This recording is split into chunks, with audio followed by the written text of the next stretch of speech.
Kami akan kembali melanjutkan perbincangan bersama Ken Setiawan, pendiri NII Crisis Center, dan Ihsan Abdullah, Wasekjen Bidang Hukum MUI. Mas Ken, Anda sendiri bagaimana? Termasuk yang setuju untuk ada pembinaan untuk pondok pesantren, atau Anda sejalan dengan keinginan sebagian masyarakat, bahkan tadi MUI Jawa Barat dan Gubernur Jawa Barat yang juga menyatakan setuju jika ditutup saja begitu. Anda yang mana nih, Mas Ken?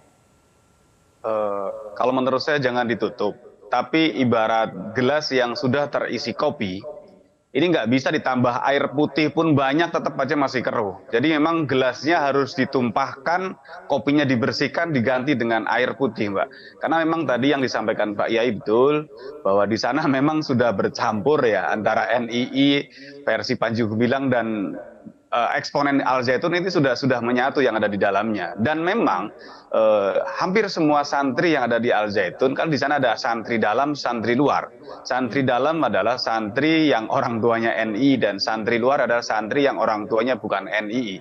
Itu udah 90% santri yang orang tuanya adalah NII, dan 10% itu yang kita kategorikan korban promosi Al Zaitun. Dan di antara yang 10% itu sudah banyak yang kontak saya, gimana Mas, kira-kira anak saya apa ditarik apa tidak? Saya bilang nunggu keputusan dari pemerintah saja, karena saya rasa pemerintah pasti akan bijaksana lah untuk menentukan bagaimana pondok pesantren Al Zaitun ke depannya. Kalau ditutup kasihan juga, tapi kalau ini kan juga aset bangsa, nilainya bukan ratusan miliar lagi tapi sudah triliun. Tadi harus benar-benar diganti manajemen, dinolkan lagi, dituang kopinya, diganti dengan air. Kalau memang orang-orang itu dan santri-santri itu memang ya dia terkait dengan orang tuanya, nanti suatu saat juga akan kena lagi.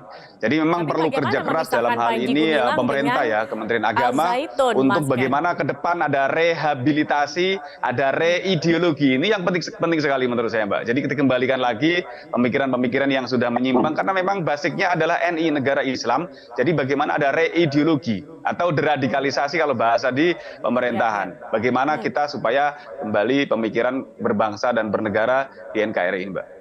Oke, baik. Jadi Anda melihatnya harus kemudian dibersihkan dulu. Artinya setuju untuk memisahkan antara Panji Gumilang dari Al Zaitun. Tetapi bagaimana ini memungkinkan? Karena ini kan sudah sangat lekat sekali begitu ya, Panji Gumilang dengan Al Zaitun. Al Zaitun adalah bagian juga dari Panji Gumilang begitu. Bagaimana? Nah, ini dengan mempidana saja kan juga belum tentu membersihkan virus yang mempercayai pemahaman yang salah itu sendiri.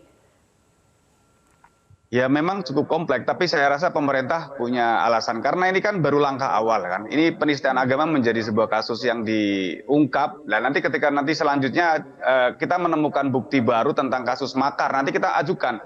Otomatis orang-orang yang terkait dengan kegiatan makar ini nanti juga akan ditindak. Jadi saya rasa ini nanti kita serahkan persoalan ini kepada pemerintah dan aparat agar diselesaikan dengan bijaksana, tentunya dengan hukum yang berlaku.